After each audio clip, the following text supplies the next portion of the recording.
Buenos días, un saludo especial en nombre de la doctora Gloria Estela López Jaramillo, presidente del Consejo Superior de la Judicatura, de los demás magistrados que integran la corporación. De igual forma, un saludo muy especial en nombre de la doctora Marilucero Novoa Moreno, directora de la Escuela Judicial Rodrigo Lara Bonilla.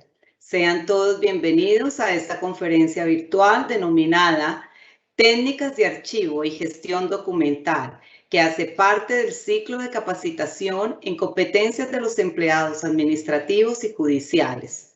Dentro de las metas trazadas en este año de 2021 por la Escuela Judicial Rodrigo Lara Bonilla, se ha propuesto, entre otras, profundizar en las competencias de los empleados administrativos y judiciales.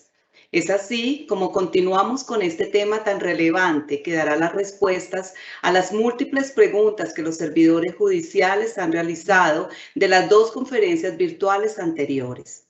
Los archivos son parte fundamental de la administración de justicia como evidencia de la gestión. Permiten tomar decisiones informadas basadas en antecedentes y aportan a la transparencia de la gestión pública y el acceso a la información, permitiendo preservar la memoria institucional.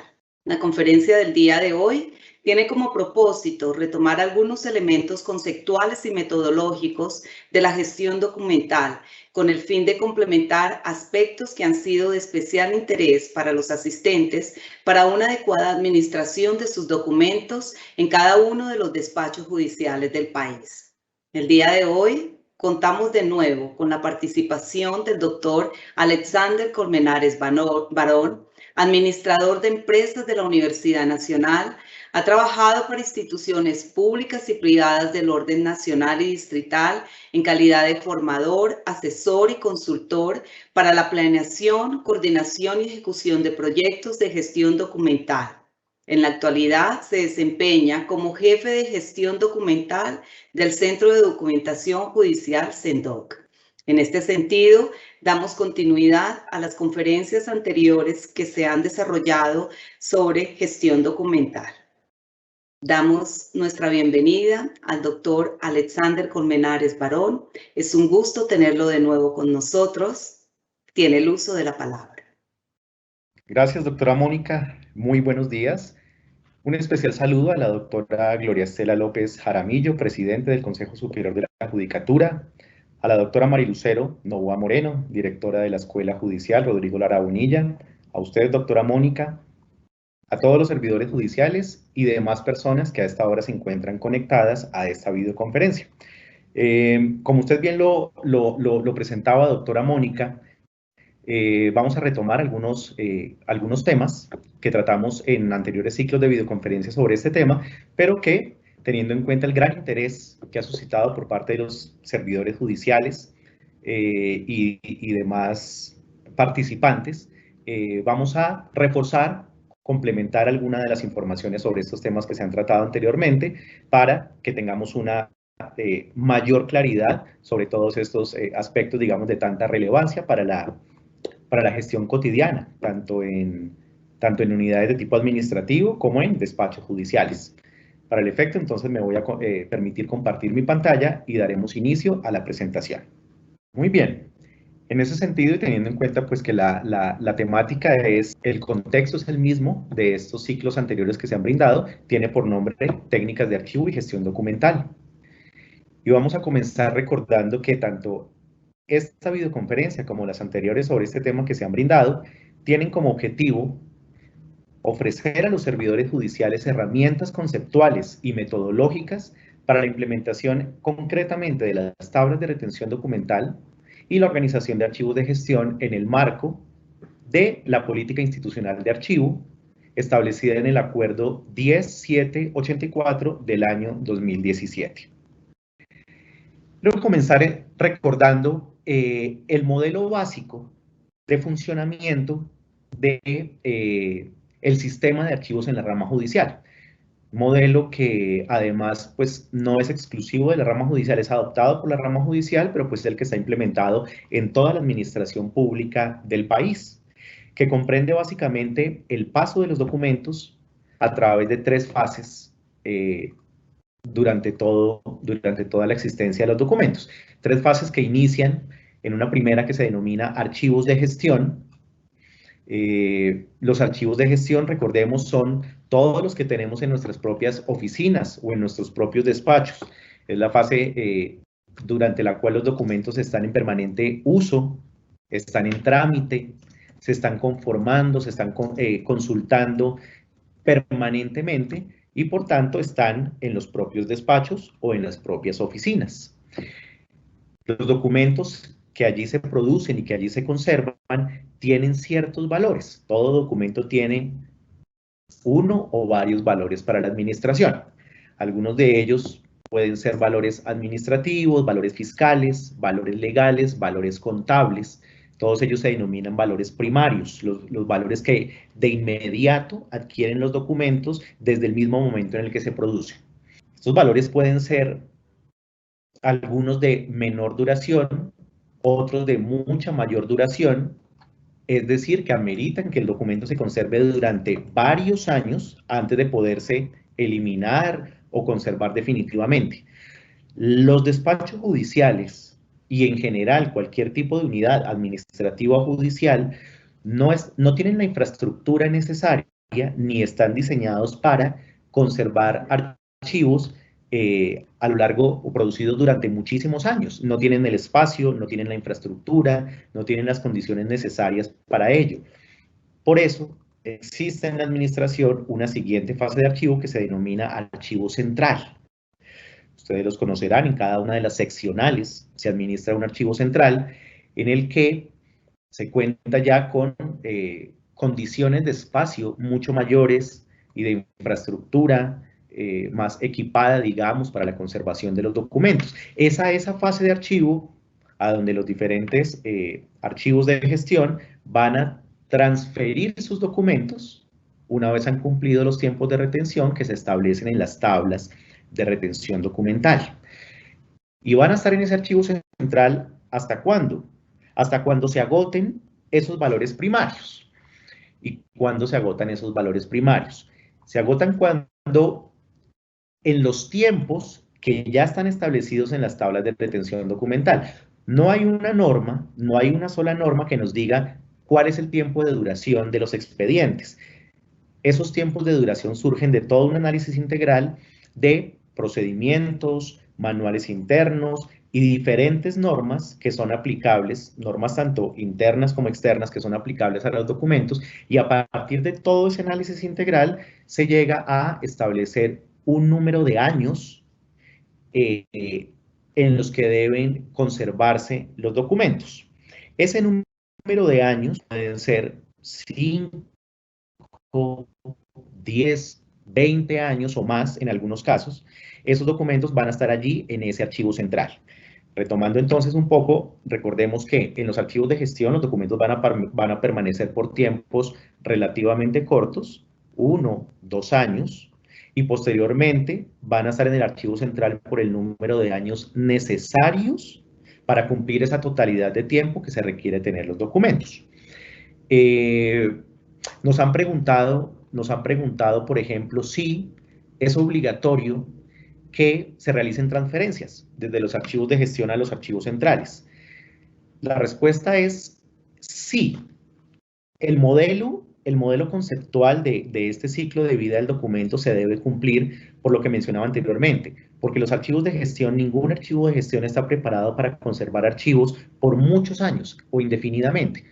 No están construidas las oficinas para eso y no se tiene la infraestructura ni las condiciones necesarias para ello. Ahora, estamos en un periodo de transición en el que se están, digamos que, adecuando espacios, adecuando temas de archivos centrales, liberando espacio en algunos de ellos. Así que es factible, también nos lo han preguntado, ¿qué pasa si se cumple el tiempo de retención que la tabla indica para archivo de gestión y en el archivo central no se cuenta con el espacio para recibir los documentos? Claro, este proceso de transferencia siempre tiene que ser un proceso concertado, coordinado y acordado con el archivo central. ¿En qué sentido? Sabemos que sí se deben realizar las transferencias en algún momento, las tablas dan una indicación general de cuándo es ese momento, pero hay que hay que coordinar con el archivo central, con la dirección seccional respectiva que administra el archivo central para garantizar que en el archivo central exista el espacio necesario para recibir la transferencia. Si en un determinado momento un archivo central no cuenta con el espacio para ello, pues habrá que iniciar procesos, digamos, de depuración, ciertas eliminaciones de documentos para adecuar las condiciones, digamos, para poder recibir transferencias. En conclusión, sí se deben hacer transferencias de acuerdo con las tablas, pero siempre deben ser concertadas y acordadas con las personas de la dirección seccional respectiva que administra el archivo central para garantizar que esté habilitado el espacio necesario o acordar cuál será la fecha posterior en la que se pueda recibir la transferencia una vez adecuadas esas condiciones. Y estas indicaciones las encuentran, digamos, ya más en detalle en el procedimiento de transferencias documentales, que más adelante veremos en qué lugar de la página web lo pueden encontrar, donde se indican esos pasos, incluyendo la debida coordinación, digamos, con las personas que administran los archivos centrales.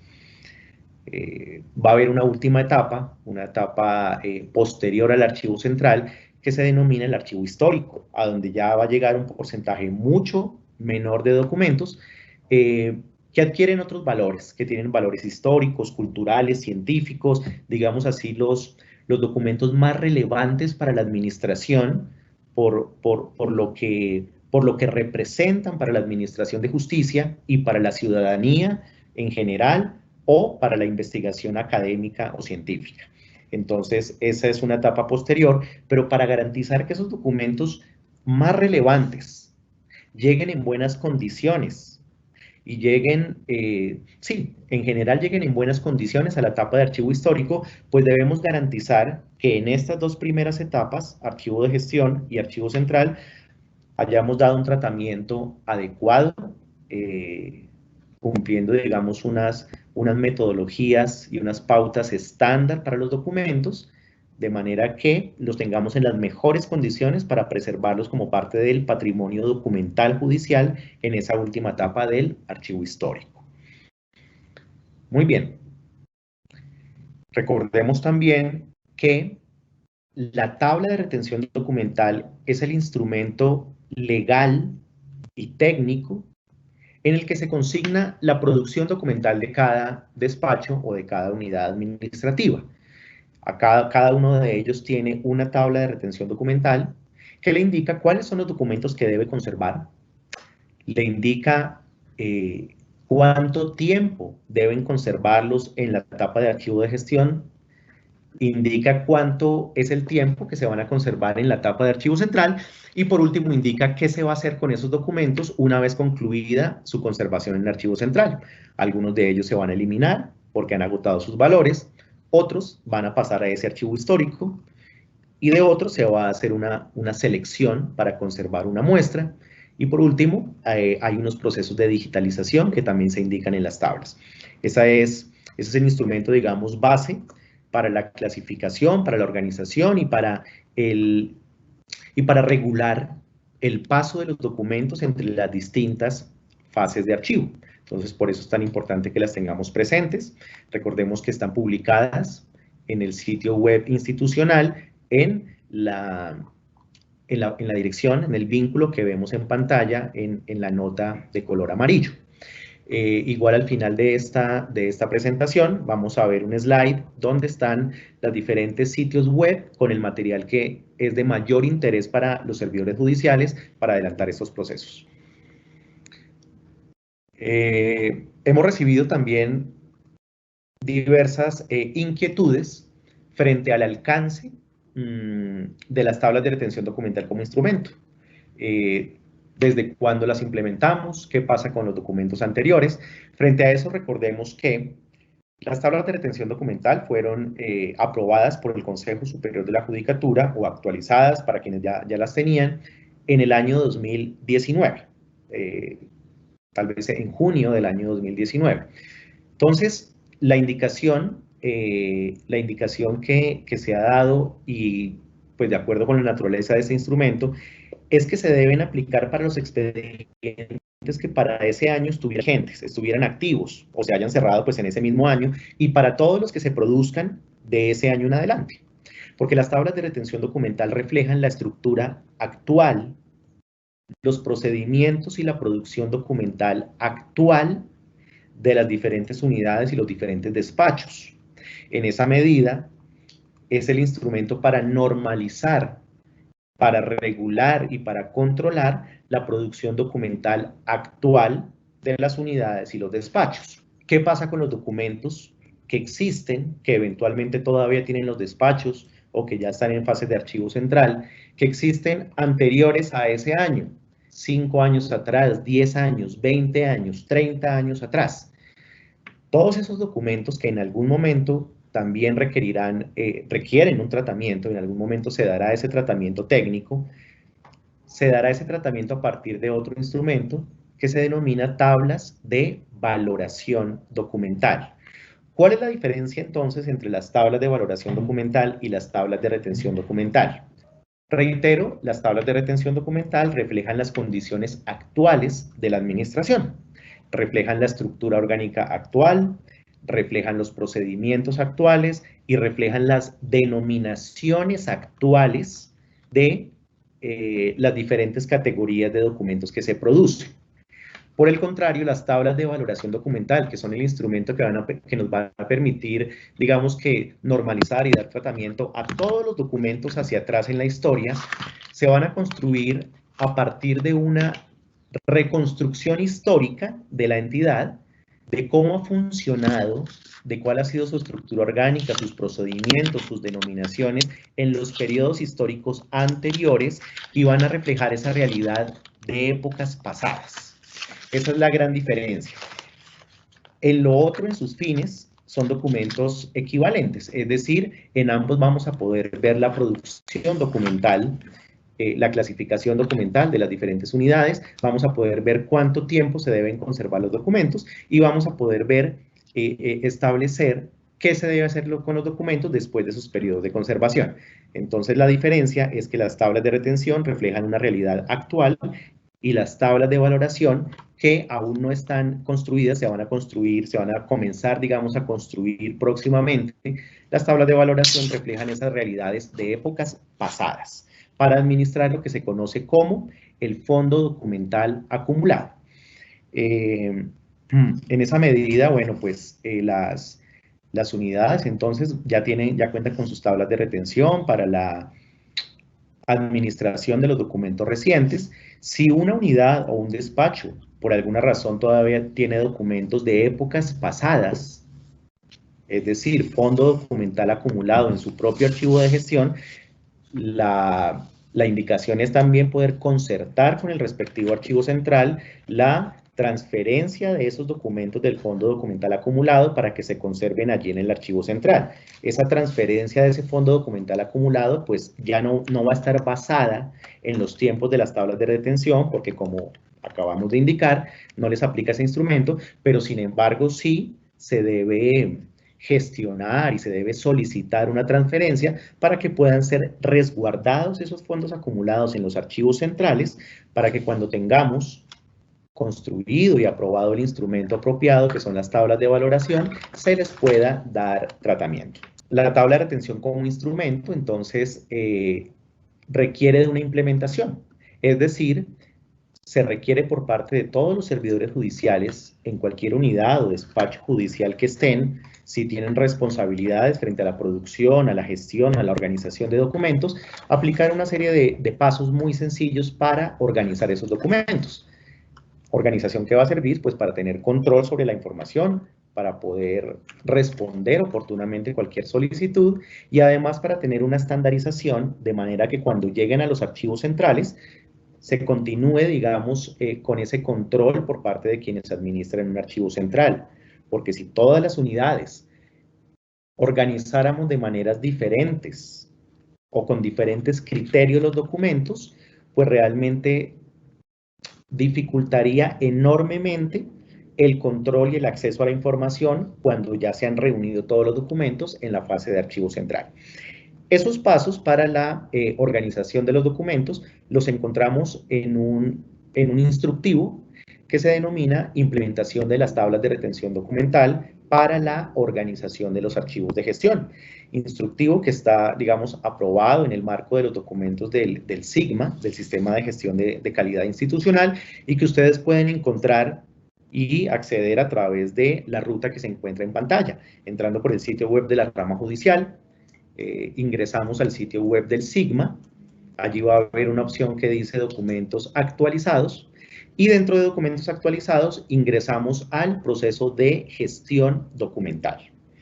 Es un vínculo muy importante y también aprovecho para responder a preguntas que nos han realizado sobre dónde encuentro los procedimientos de archivo, dónde encuentro el instructivo, dónde encuentro los formatos. Formatos, por ejemplo, para diligenciar un inventario, formatos para marcación de expedientes, para rotulación de carpetas, de cajas. Toda esa información la van a poder encontrar en el sitio web que aparece ingresando a través de la ruta más bien que vemos en pantalla en el proceso de gestión documental. Está la caracterización del proceso, están los procedimientos, está el instructivo y están los diferentes formatos de uso cotidiano para el proceso. Las diferentes etapas o pasos metodológicos, digamos, para la organización del archivo, las hemos visto más en detalle en los ciclos de videoconferencias anteriores. Vamos a concentrarnos entonces aquí en algunos que han suscitado ese mayor interés o algunas inquietudes por parte de los servidores judiciales. Pero en términos generales, recordemos que son 4 grandes pasos que hay que, digamos, que desarrollar para este proceso. Primero, una clasificación de los documentos. En segundo lugar, una ordenación cronológica de estos documentos. A continuación, una descripción, es decir, rotulación, identificación del contenido de carpetas, cajas, inventarios documentales, para por último proceder a un almacenamiento. Almacenamiento en unidades de conservación, en muebles de archivo, en estantería, ese tipo de cosas. Todos los pasos y subetapas involucradas en estos 4 pasos los van a encontrar pues detallados en el instructivo que acabamos de mencionar. Vamos a hacer entonces un énfasis o una ampliación de algunos conceptos relacionados con algunos de ellos. En primer lugar, recordemos que la clasificación comprende identificar las diferentes series y subseries de las cuales yo soy responsable, porque trabajo en X oficina administrativa, en X despacho judicial, soy responsable de la producción y de la administración de ciertas categorías de información, que son las que se denominan series y subseries, y son las que encuentran en las tablas de retención documental. Entonces, todos debemos conocer la tabla de retención que nos aplica y poder identificar cuáles son esas series y subseries, para luego poder, como primera instancia, como primer paso, agrupar los documentos por cada una de esas series y subseries documentales, no mezclando nunca los documentos de diferentes series o subseries en una misma unidad de conservación, llámese carpeta, legajo, tomo, sino que cada una tenga su propia, estén conservadas en unidades de conservación diferentes. Nos han hecho llegar preguntas relacionadas con formas de clasificar o de organizar la información ya más detallada. ¿Cómo agrupo los documentos al interior de una serie o al interior de una subserie? Digamos que aquí ya hay una flexibilidad mayor. Este primer criterio es el más importante, identificar series y subseries y separar y agrupar los documentos por cada serie y subserie. La forma en la que se organizan los documentos al interior de cada serie o subserie ya va a depender de las características de la oficina, del proceso, del despacho, de la especialidad. Digamos que hay múltiples factores que pueden, que dan la pauta, digamos, o los criterios para organizar la información ya, digamos, a nivel más detallado. Entonces, no es viable, digamos, en este momento dar una indicación general de cómo se organizan al detalle todos los expedientes, porque tienen sus particularidades, pero Lo importante es partir de esa clasificación general de series y subseries, saber que al interior de cada serie y subserie cualquier expediente debe estar ordenado cronológicamente del documento más antiguo hasta el documento más reciente, y respetando esos criterios, que son los criterios generales, digamos, que atienden a dos principios en gestión documental muy importantes, los básicos que orientan todo esto, que son el principio de procedencia y el principio de orden natural de la información. Ya ahí van a haber diversas maneras en las que los despachos puedan organizar sus diferentes carpetas en función de las características de cada proceso. Si hay ya inquietudes particulares que ustedes quieran tratar, que quieran recibir una orientación detallada sobre la manera de organizar algún tipo de expediente que se maneje, nos la pueden hacer llegar, por favor, al Centro de Documentación Judicial, al CENDOC, y desde allí pues les daremos la orientación que sea requerida. El otro aspecto importante en esta etapa de clasificación es el tratamiento de los documentos de apoyo. Recordemos que los documentos de apoyo son aquellos que no están registrados en las tablas de retención documental porque se trata de documentos de consulta, más que de obligatoria conservación por parte del despacho. Entonces pueden ser circulares, copias de algunas veces hasta documentos personales, copia de normas, bien pueden ser internas, pueden ser externas, pueden ser copias de documentos de la misma oficina o del mismo despacho que han decidido tener una copia para facilitar ciertos trámites internos. Entonces, que copia de ciertas comunicaciones, de autos, de sentencias. Este tipo de copias que el mismo despacho ha decidido tener porque le facilita alguna gestión, pero no porque esté obligado a generar esas copias, es lo que denominamos o entra dentro de esa categoría de documentos de apoyo. ¿Qué pasa con esos documentos de apoyo? Así como la propia oficina o el propio despacho decidió en algún momento tener esos documentos de apoyo para facilitar su trabajo, asimismo es la propia oficina o despacho quien puede decidir eliminar esos documentos de apoyo cuando ya no sirvan, cuando ya no estén prestando, digamos, esa funcionalidad por la cual fueron creados. Entonces, lo recomendable aquí es hacer una revisión periódica, una revisión, si se quiere, anual o la periodicidad que se considere conveniente, de cuáles son esos documentos de apoyo que estamos conservando actualmente y verificar si aún es necesario que los tengamos. O si efectivamente ya hay algunos que son, por ejemplo, de años anteriores, que en su momento nos sirvieron, pero ya no están prestando mayor utilidad al despacho y podemos eliminar, podemos depurar esa información y así liberamos espacio y generamos condiciones, digamos, más adecuadas para lo que sí necesariamente debemos conservar por unos tiempos establecidos, que son los documentos de tabla de retención documental.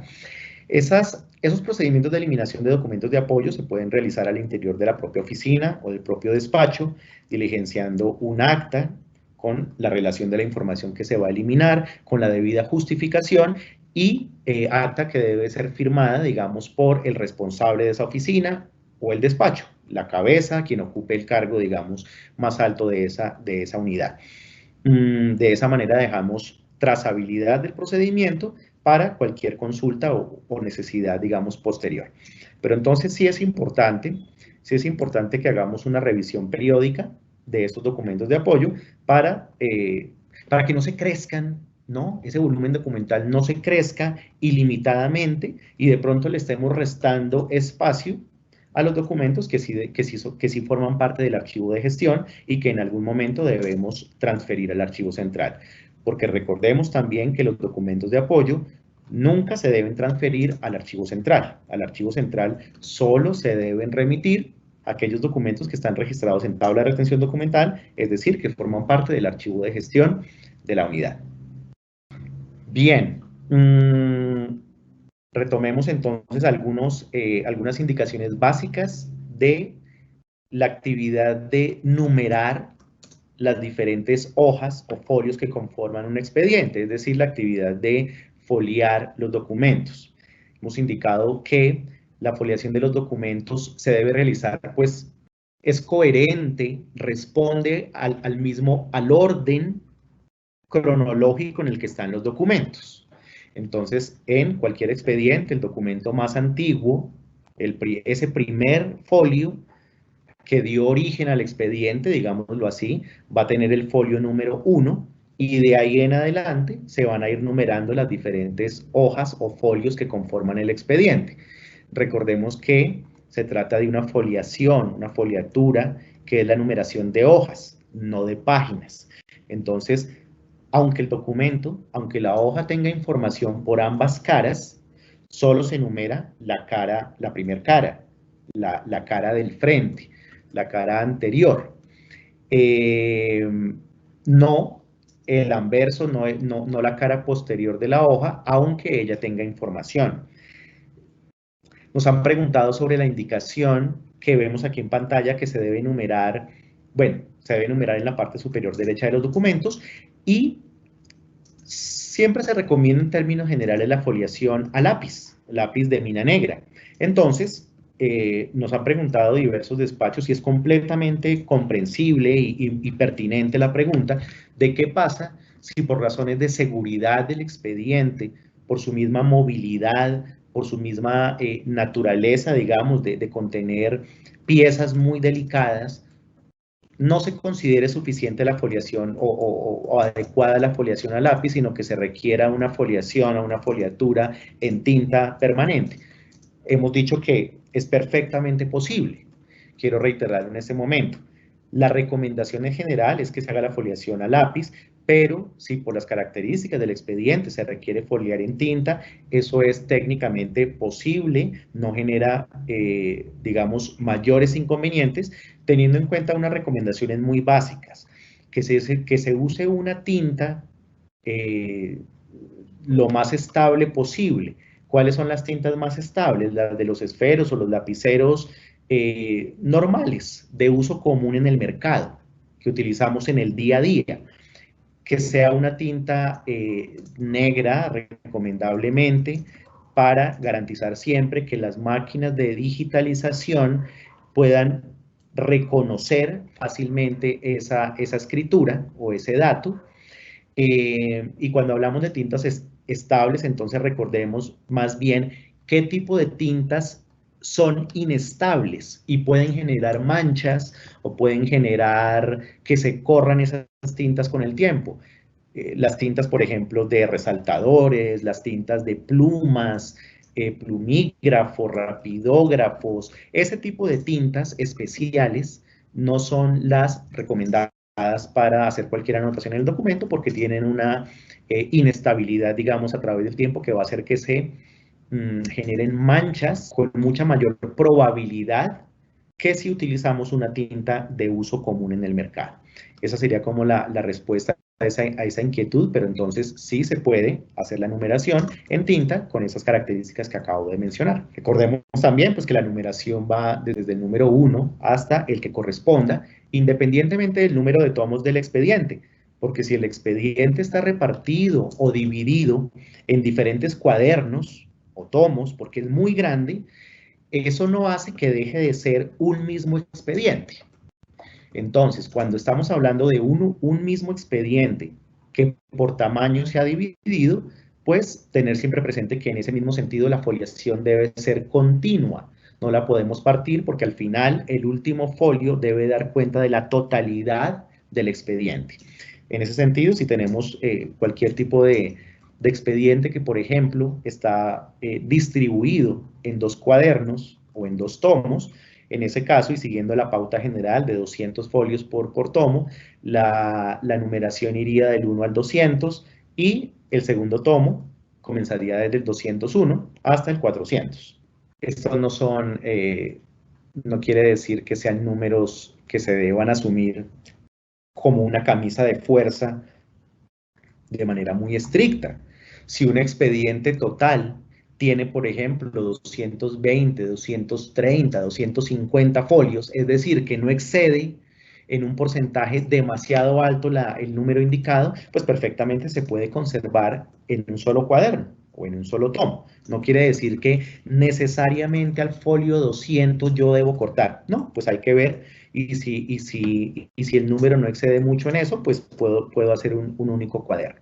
Lo importante es que no sobrepasemos demasiado estos números, que no tengamos un cuaderno o una carpeta de 500, de 400, 500, 600 folios en una misma unidad de conservación, porque pues eso sí ya es lo que genera dificultades para la manipulación, incrementa considerablemente la probabilidad de caídas, de pérdida de documentos, y por su mismo gran tamaño, y como es más difícil de manipular, genera deterioro, genera un mayor deterioro en los expedientes y menor posibilidad de controlarlo adecuadamente. Digamos que esa es la razón de ser de que los expedientes físicos, y hago como el énfasis porque un poco más adelante vamos a ver algunas cosas relacionadas con expedientes electrónicos. Esa es la razón por la que los expedientes físicos se deben dividir para garantizar siempre un tamaño manejable. Por último, frente a este aspecto, pues no numerar hojas en blanco, separadores, tapas o carátulas de los expedientes, puesto que no forman parte, digamos, no son una pieza procesal o un documento sustancial del expediente, entonces en esa medida no deben llevar numeración. Y si encontramos que hay algún error en la numeración, pues procedemos a tachar el número que está equivocado y al lado o abajo escribimos el número adecuado. Frente a la identificación, solo recordar que en el sitio del Sigma, del cual hablé anteriormente, en el sitio del Sigma, dentro de documentos actualizados, en el proceso de gestión documental, se encuentran los formatos para la identificación de, es decir, los modelos de rótulo para expedientes administrativos, para expedientes de tipo judicial y para cajas de archivo, donde pues tienen una información básica que va, además de describir el contenido propio, digamos, particular de ese expediente, va a identificar los datos que se requieren para vincularlo con la respectiva tabla, es decir, la indicación de cuál es la serie documental a la que pertenece, de la subserie documental a la que pertenece el contenido de esa unidad de conservación. Cuando aquí hablamos de serie y subserie, la idea es registrar el nombre de esa respectiva serie y subserie, para que visualmente cuando cualquier persona esté digamos, viendo ese rótulo, pueda ver los nombres completos de la serie, la subserie, y posteriormente pues ya los datos identificadores de cada tipo de proceso o expediente que estemos manejando. Están allí disponibles para descarga los formatos que pueden, pues, y que la idea es que utilicemos en las diferentes jurisdicciones, especialidades, con las particularidades que puedan ser requeridas para adicionar eventualmente un campo que se requiera además, o para adaptar, digamos, la imagen institucional, ese logo, para adaptarlo a cada corporación que tiene su propia imagen, pero la idea es que el contenido, los campos que aparecen en estos modelos de rótulo que están publicados, pues se puedan mantener. ¿Para qué?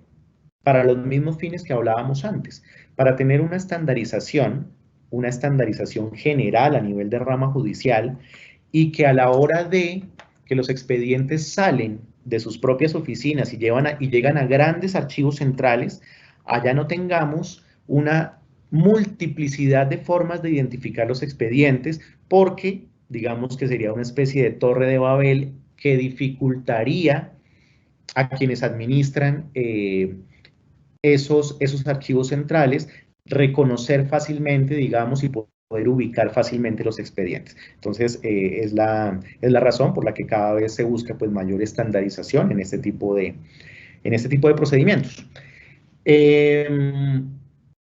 Muy bien.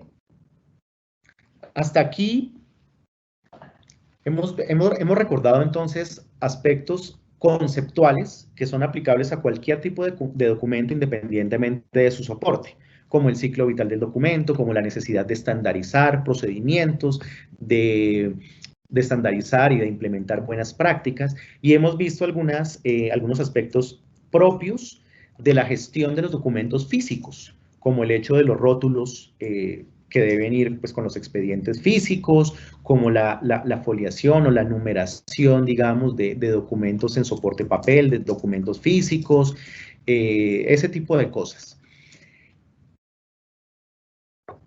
Estas pautas, digamos que siempre buscarán garantizar el acceso oportuno, la preservación de los documentos y una adecuada organización, pues tienen también su equivalente para los documentos electrónicos.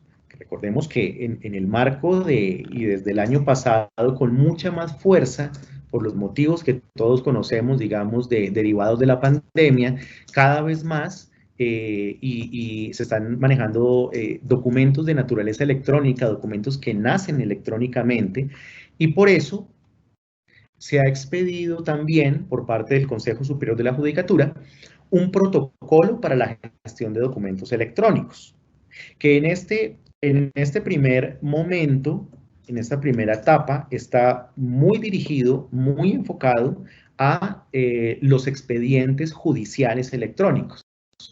Por supuesto, se requería contar con unas pautas de manejo para poder dar continuidad, digamos, a la actividad judicial, pero garantizando toda la seguridad que se tiene que garantizar en los documentos.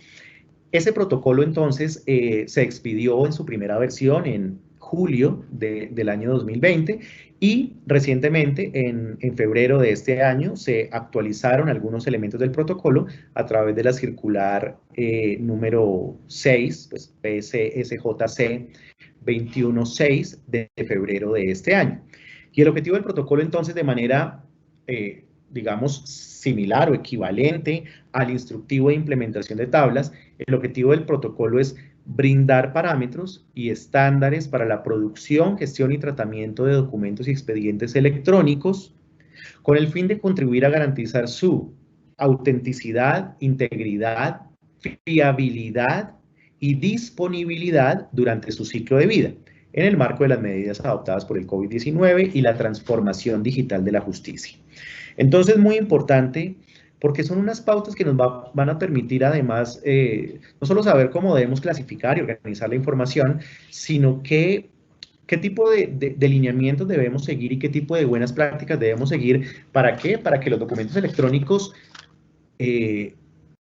tengan la misma fuerza probatoria y demás y puedan servir para los mismos fines que sirven los documentos en soporte papel, para que realmente podamos garantizar una equivalencia funcional entre lo que se venía produciendo en papel y lo que ahora se produce electrónicamente.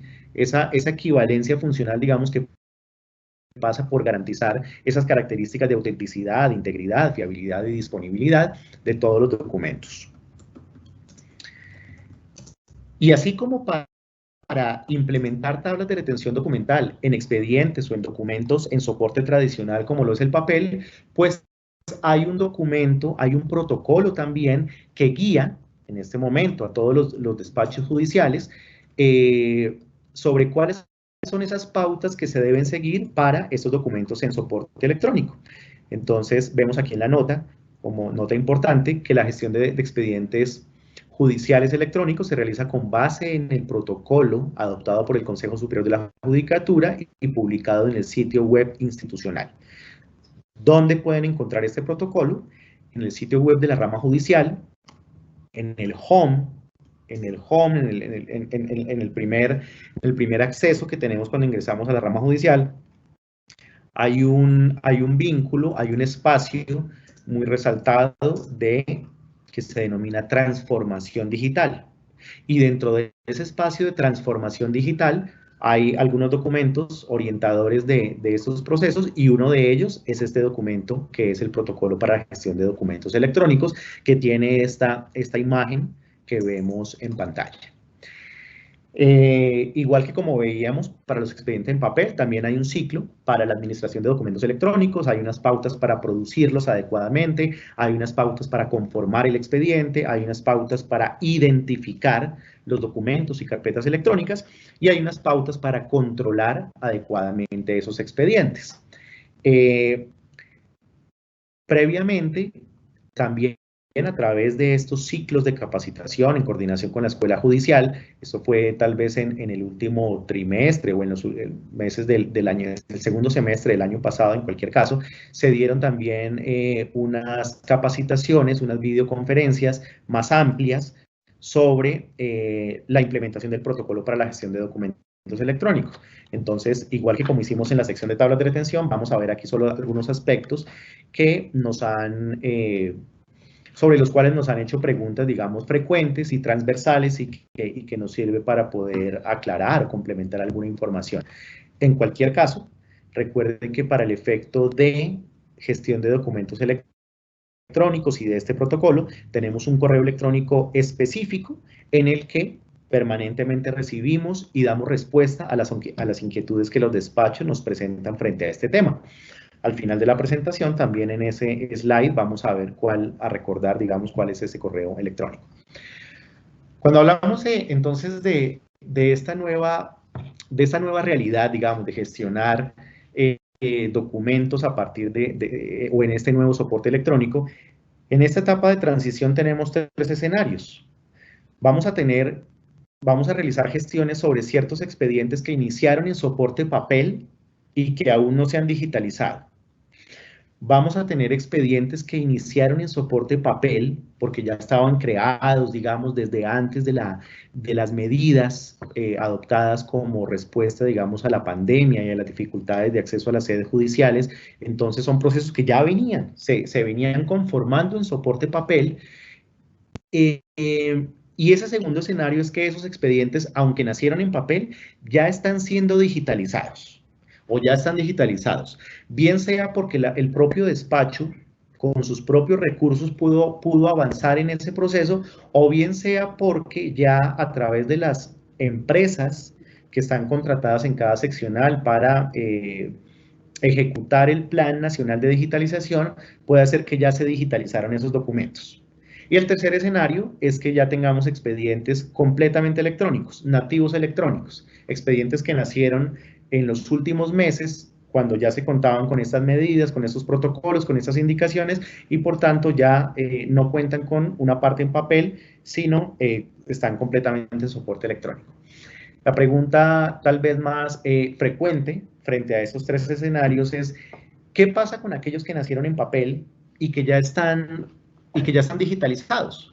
¿Qué hacemos con el soporte papel?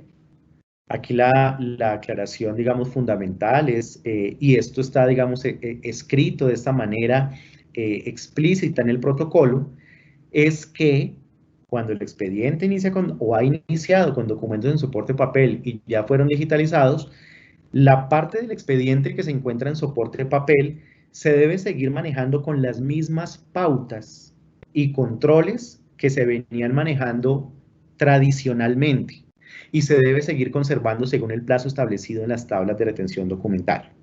Aquí hay una indicación que siempre será bueno poder reiterar y que todos lo tengamos muy claro, y es que la digitalización que se está realizando de expedientes judiciales no implica que se pueda eliminar esa parte que previamente fue creada en papel y que está en papel. Es decir, aunque ese expediente se haya digitalizado, ese expediente se creó en su momento en soporte papel, por tanto ese soporte papel es el soporte original del expediente, y por las características de la digitalización que se está realizando y los valores de los documentos, no podemos eliminar ese expediente en papel. El expediente digitalizado es de gran utilidad para poder seguir, para continuar con el trámite del expediente, para consulta, para trámite, para remisión de información a las partes y para poder seguir alimentándolo con los expedientes que se generen electrónicamente de aquí en adelante.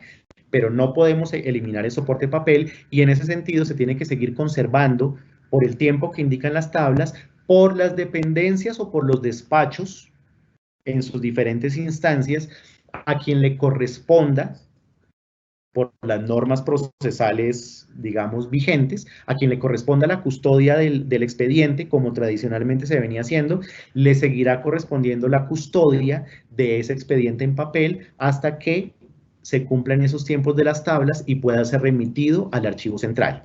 Entonces va a seguir funcionando de la misma manera. Los despachos lo van a seguir custodiando, quien sea que tenga la competencia, y una vez finalizado el proceso y cumplido el plazo de las tablas, lo van a remitir igual a un archivo central donde se va a conservar por los tiempos que tradicionalmente se vienen conservando. Entonces, esta parte es muy importante. ¿Y qué significa? Claro, en esta medida uno quisiera ver una reducción, digamos, inmediata de ocupación de espacios, de liberación de espacios, producto de eliminación de documentos, por ejemplo. Pero pues disminución de soporte papel, claramente ya hay una gran disminución de producción de documentos en soporte papel a partir, digamos, de todas estas medidas, y cada vez más esa proporción entre documentos físicos y documentos electrónicos va a ser inversa, es decir, va a ir reduciéndose la cantidad de documentos que están en papel y cada vez más va a ir incrementándose la parte que está en soporte electrónico. Pero siempre recordemos que lo que ya está en papel lo vamos a seguir manejando con las mismas pautas y no lo podemos eliminar. En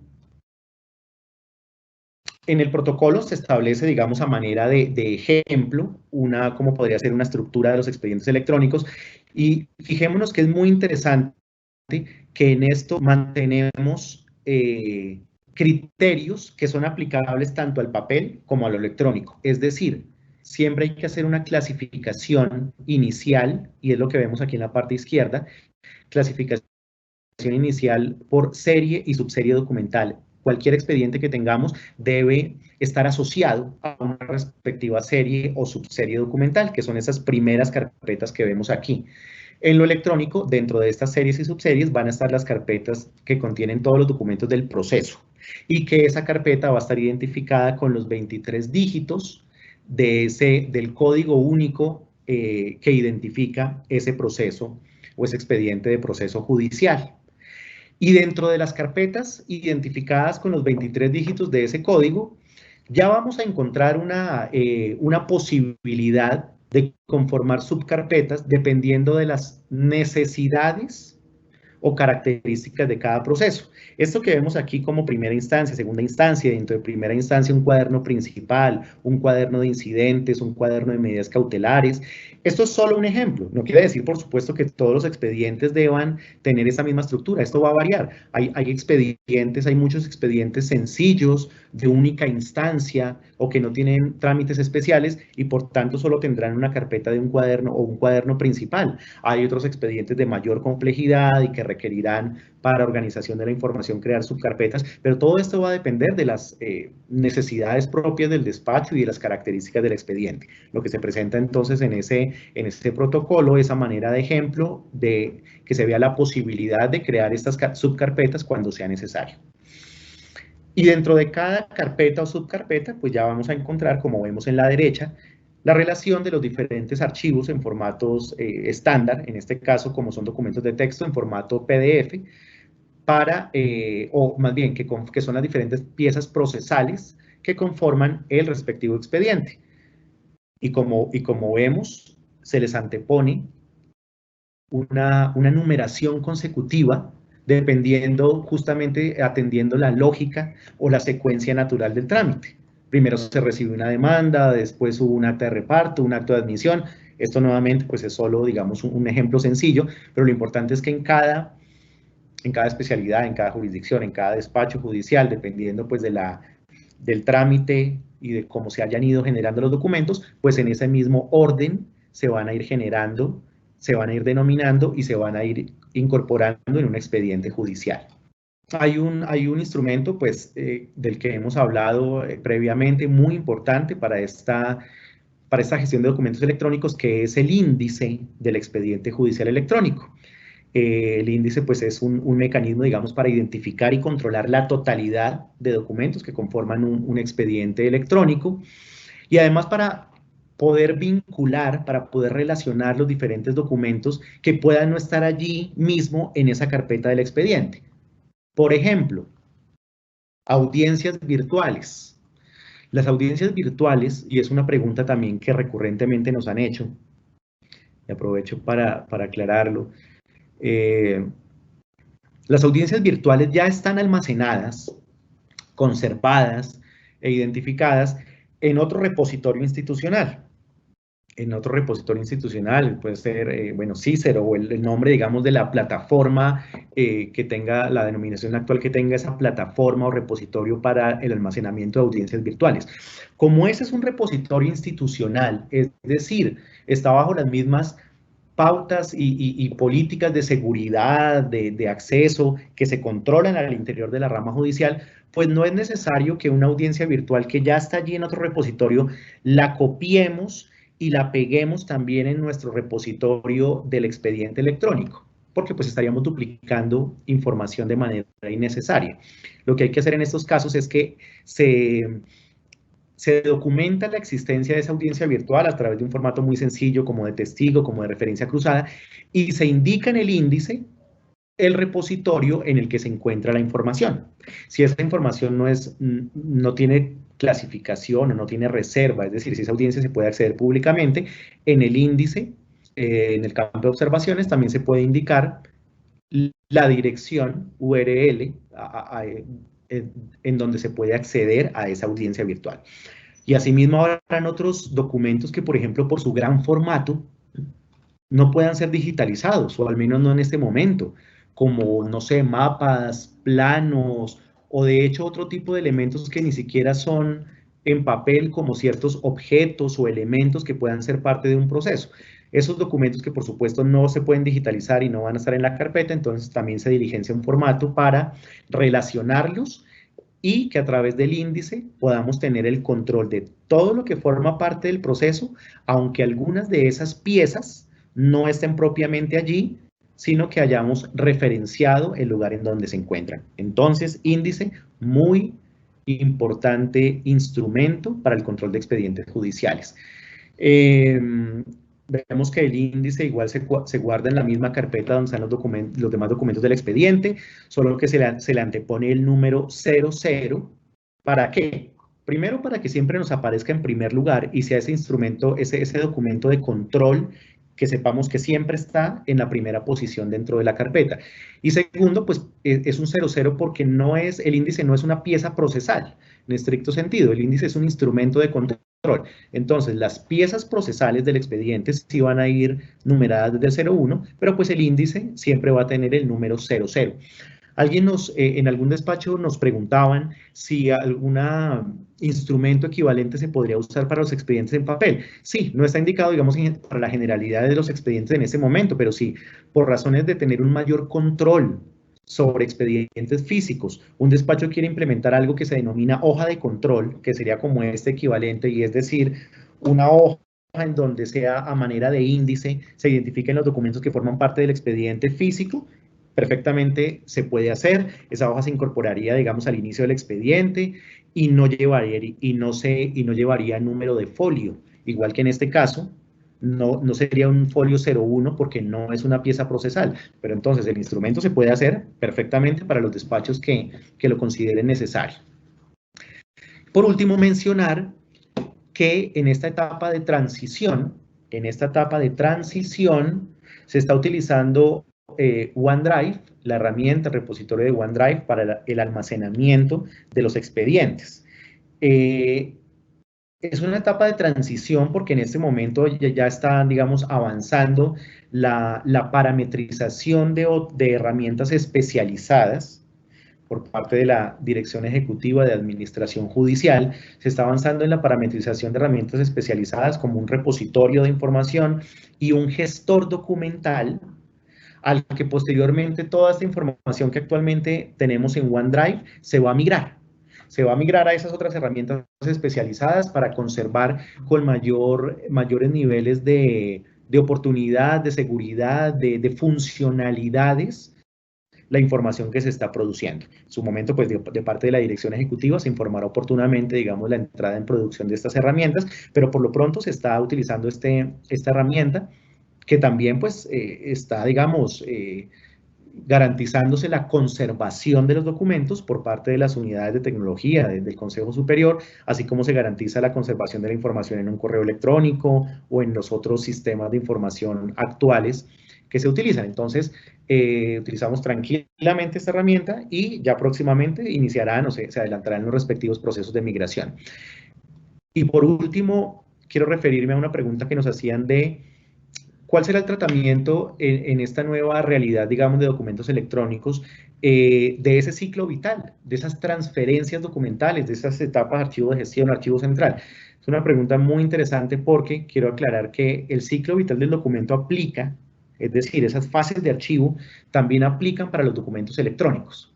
Solo que en este momento, justamente como se está transitando de unas plataformas, digamos, que se tuvieron que utilizar en lo inmediato, a otras plataformas especializadas, en este momento no se están realizando transferencias de archivos de gestión a archivo central de los documentos electrónicos. En este momento debemos garantizar que toda la información se conserve en el repositorio que se indica y ya posteriormente, cuando se implemente un gestor documental que sí va a tener esa funcionalidad para poder hacer tránsito de documentos entre una parte del repositorio a otro, constituyendo, digamos, o dándole forma o materializando el ciclo vital para lo electrónico, ya digamos que se formalizará el respectivo procedimiento y se indicará el respectivo procedimiento, quiénes son los responsables, de qué manera se va a hacer, pero digamos que en esta etapa la preocupación y la invitación para todos debe ser conformar adecuadamente nuestros expedientes en el repositorio OneDrive o en el que se vaya indicando por parte de la dirección ejecutiva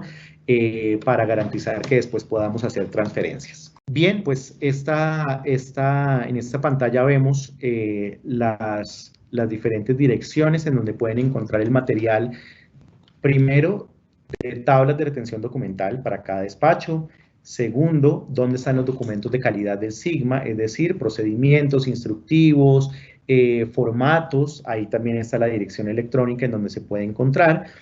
Está la dirección electrónica del sitio web del CENDOG y del espacio que hemos creado para gestión de documentos electrónicos, donde van a encontrar este protocolo y el formato de índice y las capacitaciones que previamente se han brindado en coordinación con la Escuela Judicial.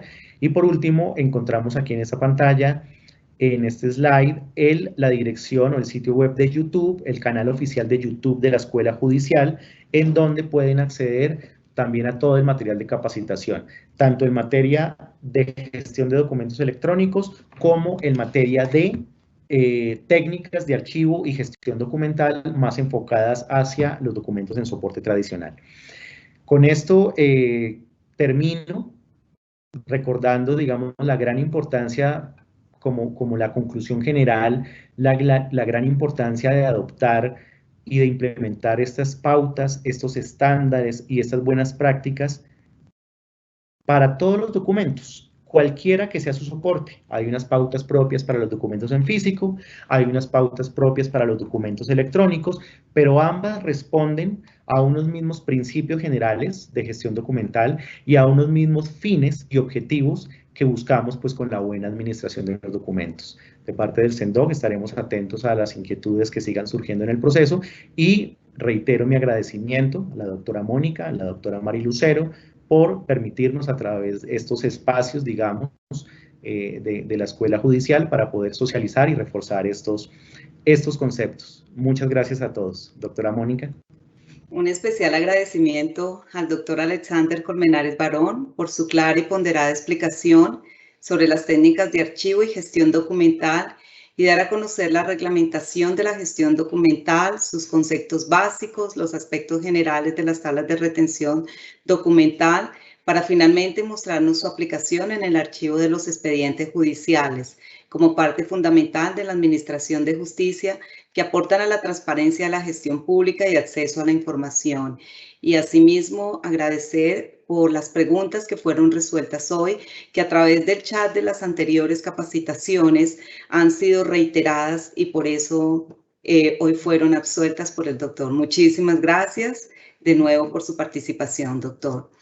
De igual forma, a los servidores y servidoras judiciales y a todas las personas que actúan en el sector justicia que se conectaron a esta conferencia virtual, Muchísimas gracias. Un feliz resto de día para todos.